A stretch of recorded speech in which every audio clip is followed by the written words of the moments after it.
kami kepada Tuhan. Amin. Karena sampai saat ini kami ada di rumah Tuhan, kami masih percaya bahwa Tuhan itu, Amin.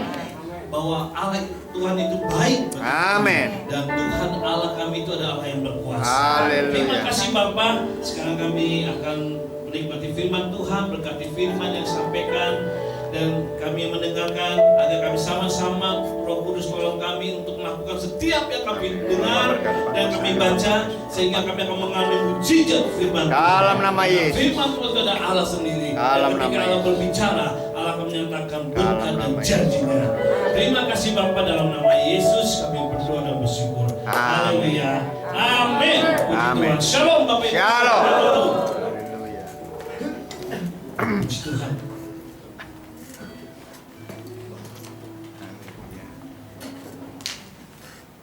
Ya, puji Tuhan. Kalau Bapak Ibu masih ada di rumah Tuhan, di tengah-tengah kesibukan, di tengah-tengah berbagai persoalan, saya yakin dan percaya Bapak Ibu masih percaya pada Tuhan. Amin. Amin. Meskipun banyak persoalan, banyak berbagai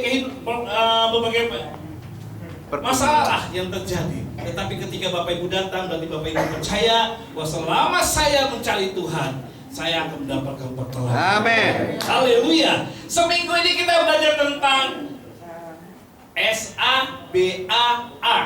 R ya, Sabar. bukan cinta ya. Tapi sabar. Bapak Ibu sudah belajar membahas di kelompok ayat masing-masing? Sudah belajar mendiskusikan pengalaman apa seminggu ketika kita mau belajar tentang sabar? Kan kita kan sedang belajar 40 hari, 40 pertemuan, 40 materi di dalam kita berhost family. Berbagai materi kita sudah sampaikan, bahkan di bulan September ini adalah bulan persahabatan. Dan persahabatan itu harus dimulai dengan kita sabar satu dengan yang lainnya. Betul? Ya.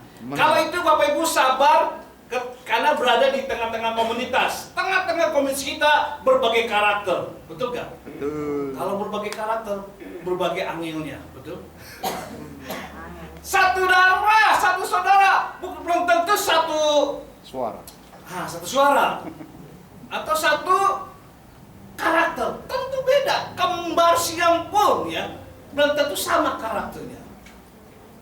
Tapi bagaimana? Apalagi di gereja, berbagai karakter, berbagai suku, berbagai budaya, yang masing-masing ada yang lembut, ada yang keras, ada yang lembut kulon. Nah, kalau di Jogja kan lembut. Tapi kalau di Medan, di Ambon, Manado, buanter-buanter kalau ngomong. Ya, karena daerah sana budaya.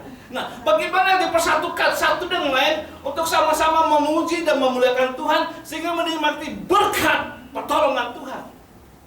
Mau tidak mau, suka dan tidak suka adalah kita belajar sabar. Tepuk kiri kananmu. Kamu udah sabar?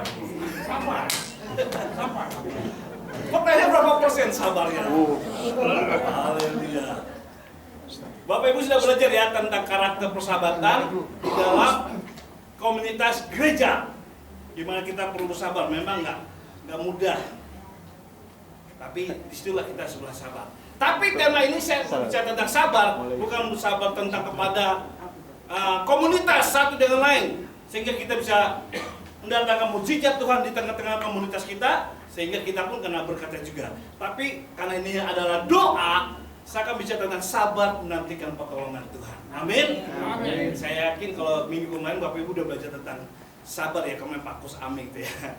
Udah belajar tentang sabar satu dengan lainnya. Tapi karena ini adalah doa malam, teksnya tetap sama, temanya tetap sama, tapi sabar kepada yang vertikal, secara vertikal, yaitu pada Tuhan. Kalau hari Minggu kita belajar materinya secara horizontal, yaitu sabar di tengah-tengah komunitas.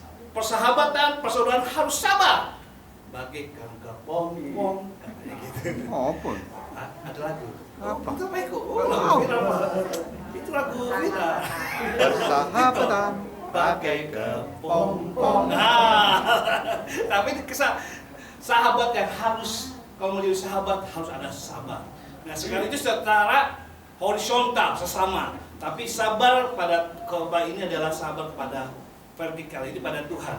menantikan Tuhan. Ayat tadi mana? Mari kita ambil Ibrani. Kita buka Alkitab kita, handphone kita yang ada Alkitabnya. Ibrani pasal 6 ayat 15.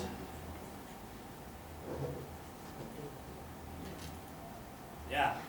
Sudah ketemu? Ya. Ya. Kita baca bersama ya. 1, 2, 3. Abraham menanti dengan sabar, dan dengan demikian ia memperoleh apa yang dijanjikan kepadanya. Wow. Abraham menanti dengan sabar, dan dengan demikian ia memperoleh apa yang dijanjikan kepadanya. Apa sih janji Tuhan kepada Abraham sehingga Abraham harus sabar? Janji Tuhan kepada Abraham katakan, hei Abraham, aku akan memberkati engkau berlimpah-limpah harta dan kekayaan, dan engkau akan membuat banyak keturunanmu. Wow. Ibrani pasal 6 ayat 15. Itu janji Tuhan. Secara harta Tuhan akan berkati dia secara berlimpah-limpah. Secara keturunan dia akan terbanyak.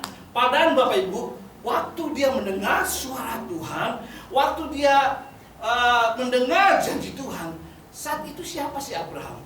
Abraham itu belum kenal Tuhan loh Bapak Ibu. Waktu Tuhan bersabda, itulah uniknya Allah kita, Tuhan kita.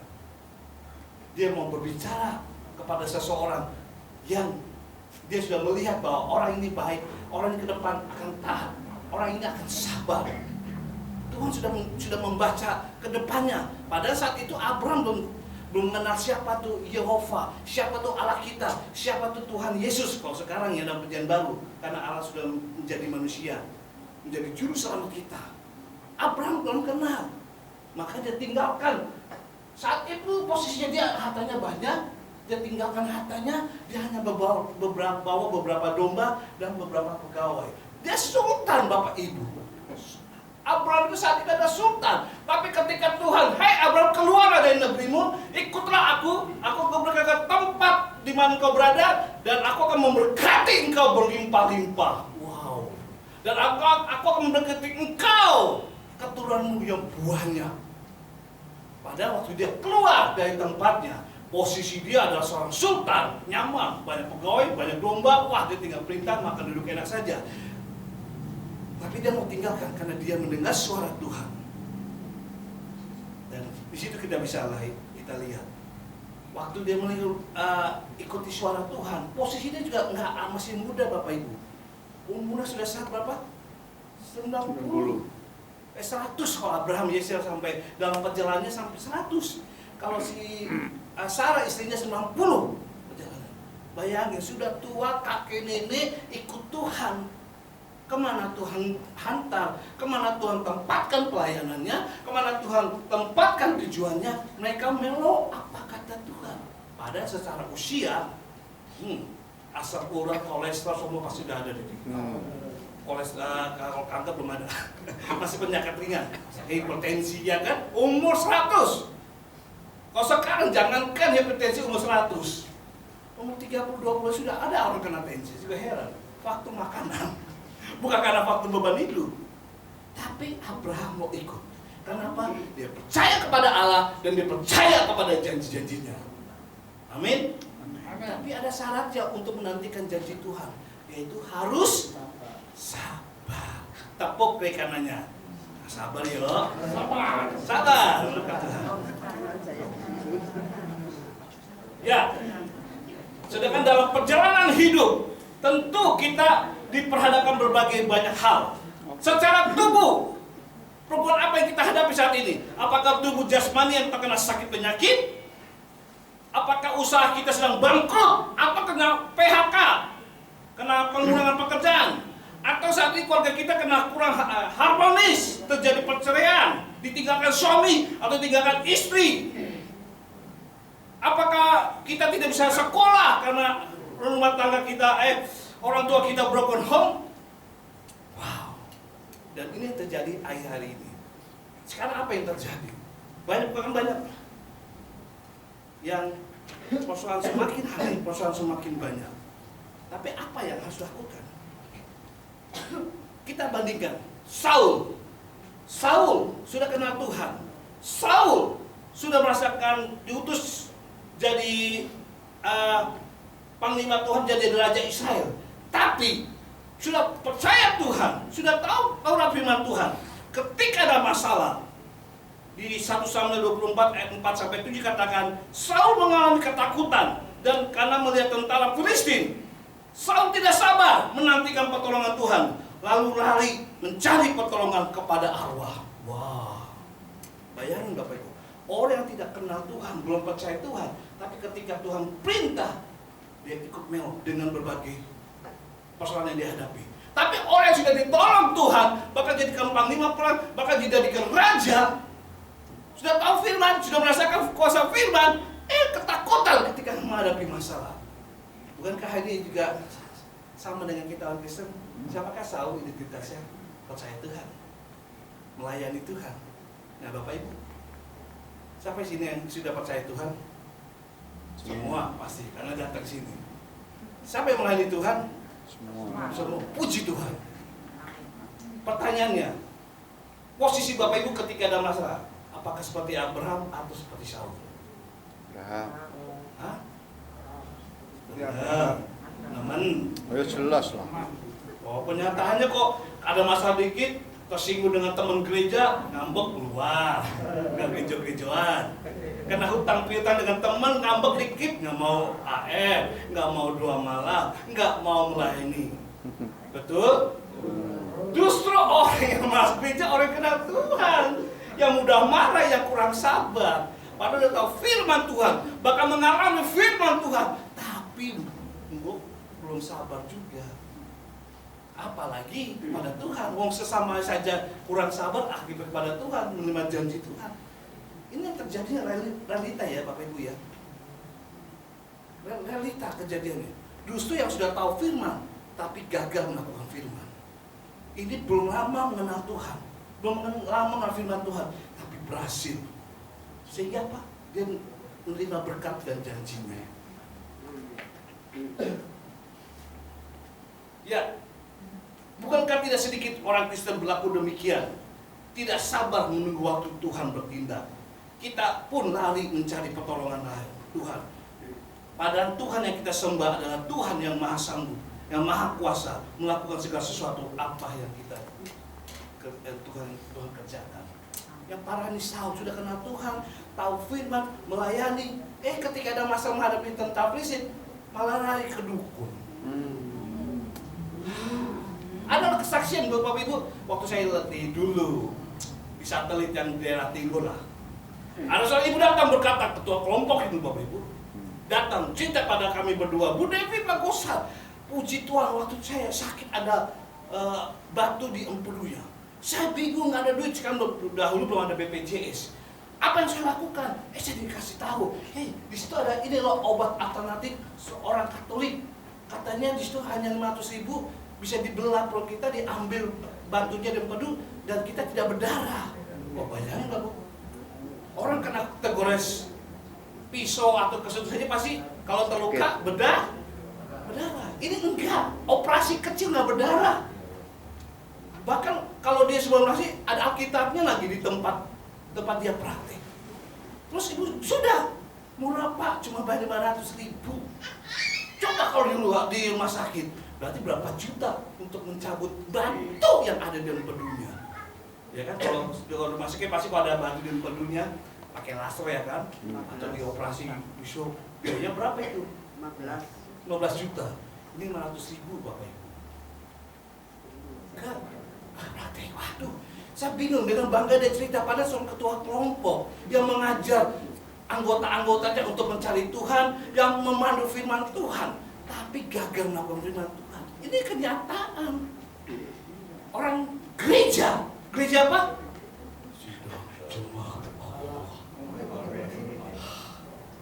Minggu ke gereja, Kamis ke HM. Doanya saya lihat waktu jarang, doa malamnya, tapi doa pribadi ya. Tapi gagal dan bukan kan sama dengan Saul. Siapa yang jujur? Apakah Bapak Ibu pernah mengalami seperti Saul? Jujurlah padaku. Bagus, gak apa-apa di rumah Tuhan kita ngaku jujur, Tuhan senang. Kadang manusia banyak sering kurang sabar dalam menantikan pertolongan Tuhan. Lalu apa sih Pak Gosa untuk kita sabar menantikan pertolongan Tuhan? Ada 3. Yang pertama, tetap berharaplah kepada Tuhan. Amin. Saya percaya Bapak Ibu saat itu sudah percaya, tapi janganlah putus harap pada Tuhan. Banyak orang seperti Saul, percaya tapi tidak berharap lagi pada Tuhan, mengandalkan dukun, memanggil arwah-arwah, meminta pertolongan.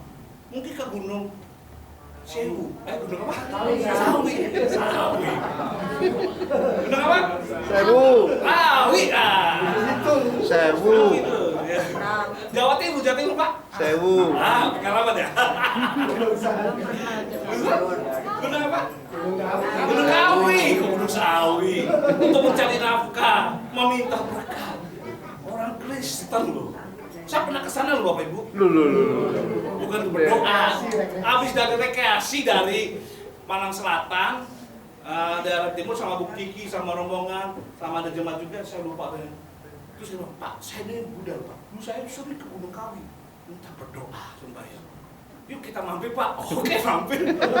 Mampir ke sana Bapak Ibu. Apa yang terjadi? Kaget. Orang datang ke sana, itu kita hanya cuma sewa mobil ya. Yang datang ke sana tuh bukan mobil biasa-biasa, Fortuner, Mercy, Pajero yang harga 500 juta ke atas. Ngapain? Mau nginep, mau berdoa di sana. Alamak, sudah bermobil enak. Kalau udah punya mobil mahal pasti rumahnya lebih mahal lagi kan. Kalau udah punya mobil besar gitu pasti nggak mungkin satu pasti 2. Tapi masih lagi mau ke Gunung Kawi berdoa. Kita rombongan jalan Pak, jalan. Oke jalan. Nah, sama Bu Kiki ya rombongan, Pak Posma juga ada waktu itu ikut Pak. Nah, jalan aja kita, pengen tahu udah itu malam sekitar jam 9 kami mampir. Sampai ke sana, terus tiba-tiba, wow, hari ini ada ulang tahun Mbah. Saya lihat Google Pak siapa tuh? Bukan Mbak Eko. Berdoa ke sana, ayo. Waktu saya tawari tempat Pak, mari saya antarkan sampai ke atas dan kita akan berdoa situ Pak. Kebetulan ulang tahun Mbak tersebut katanya. Terus lalu apa Pak? Bapak minta apa saja dikasih. Wah, kaget saya beritahu, Pak, saya ini pendeta loh Pak. Oh, gak apa-apa, di sini banyak pendeta, banyak ustaz dan lain, nggak masalah. Gitu.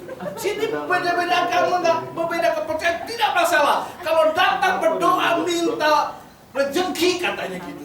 Dikasih, apalagi saya ini ulang tahun Mbah tersebut. Waduh, orang sudah mati puluhan tahun, dia nggak bisa hidup. Mau ngirupin berkat orang. Saya bilang, Pak, terima kasih. Saya ini pendeta, saya percaya Tuhan. Gak apa-apa, Pak. Percaya sama Tuhan, tapi juga percaya sama ini, dia dapat berkat. Dipaksa terus. Terima kasih, Pak, saya percaya. Tuhan Yesus saya masih sanggup menolong saya. Langsung saya cepet-cepet jalan dia, cepet turun rombongan tersebut. Itulah realita. Itu tahun berapa? 2012 ya. Waktu saya masih pelayanan di satelit Bethlehem. Rombongan jalan-jalan. Ada banyak loh yang pergi ke yang percaya kepada dukun dan lain. Mereka percaya Tuhan, tapi mereka mati pengharapan. Ayat pertama untuk kita sabar menantikan Tuhan adalah tetap berharap pada Tuhan. Jangan matikan pengharapan. Kan saya nggak tahu Bapak Ibu yang saat ini bertemu soal apa. Apakah suamimu kah, anakmu yang bermasalah kah, teman-temanmu yang bermasalah, yang memfitnah engkau dan lain-lain, teman bisnismu, atau saudaramu jauh. Tetap jangan pernah berhenti berharap. Walaupun masih percaya, tapi kalau udah berhenti berharap, itu kita seperti manusia zombie, hidup tapi mati rohani. Sehingga kalau ada tawaran dikit ke dukun, oke. Dokter alternatif, oke. Pada minggu masih mau gereja. Tapi percaya ketika ada masalah nggak bisa diselesaikan oleh Tuhan datang, itu namanya mati pengharapan. Coba tengok kiri, tengok dia, tengok. Coba pengharapan gimana? Nggak jamin, Bapak Ibu sebelah kiri ada di situ. Ayo betul? Nggak jamin. percaya tapi mati pengharapan, itu sangat bahaya. Mati identitas. Yang pertama, walaupun kita ada masalah, jangan pernah mati pengharapan kita. Yang kedua, jalan keluarnya adalah setialah pada proses Tuhan. Kayak Abraham, Bapak Ibu, dia tinggalkan kesenangannya, dia harus jalan kaki. Dia tinggalkan rasa, dia nggak tahu tempat di mana, belum ada hotel tempat dia harus pergi atau menginap. Tapi dia percaya ketika dia ikut Tuhan, Tuhan akan tolong dia. Walaupun dia nggak ngerti di mana fasilitas yang dia terima, pernyataan Tuhan dia terima, kapan dia nggak tahu. Tapi dia tidak mati pengharapan. Dan yang kedua, dia ikuti proses Tuhan. Walaupun bagi akal budinya mustahil. Siapa nih Allah Yahweh ini? Tuhan Yesus ini. Kok suruh saya pergi mencari menyembah dia? Apa yang akan Dia berikan ketika saya menyembah Yesus? Apa yang akan Yesus lakukan ketika saya mencari? Bahkan harus berkorban perpuluhan, berkorban keuangannya, persembahan, berkorban waktu, suruh AF lah, doa malam lah. Apa nanti yang gereja berikan pada saya? Sama dengan Abraham kan, setelah diberkati pun anaknya udah dikasih satu-satunya, sudah dikorbankan. Menyakitkan nggak Bapak Ibu? Tapi Abraham tetap ikuti proses tersebut. Abraham, persembahkan anakmu Ishak. Dia lakukan, dia ikuti proses tersebut. Menyakitkan betul. Bertahun-tahun dia tunggu janji Tuhan, udah dapat, Tuhan tega mau ngambilnya, bahkan suruh bunuh dengan tangannya sendiri. Ayah kandungnya suruh bunuh anaknya, masuk akal. Tapi kalau Tuhan sudah berbicara, sulit, tapi harus lakukan. Ikuti proses Tuhan. Amin.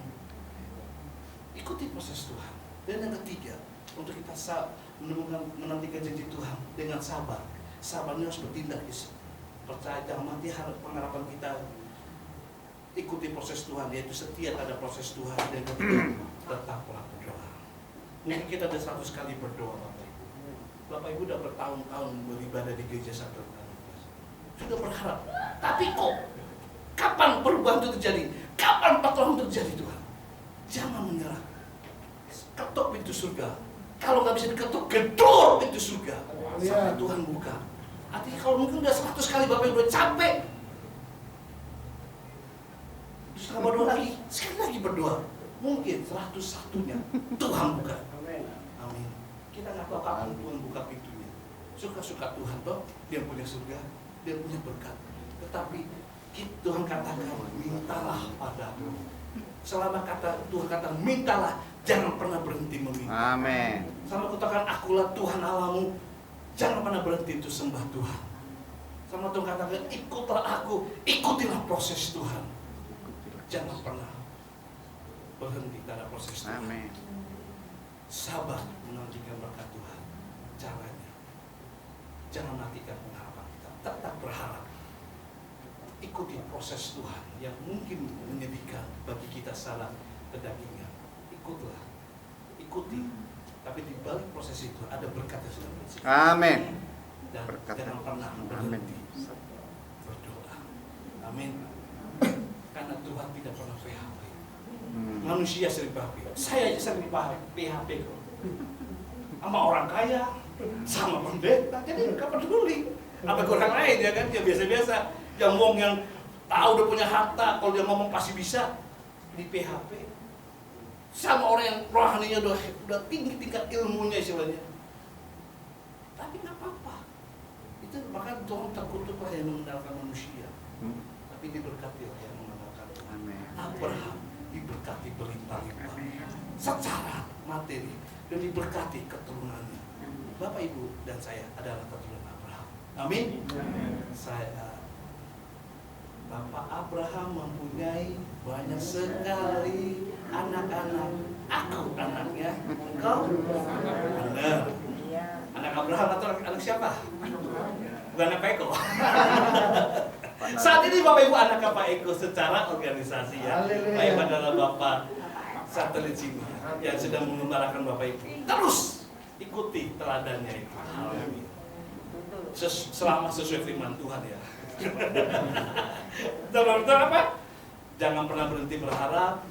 ikuti proses setia pada Tuhan. Wow, mantap. Mari kita berdoa. Amin. Haleluya.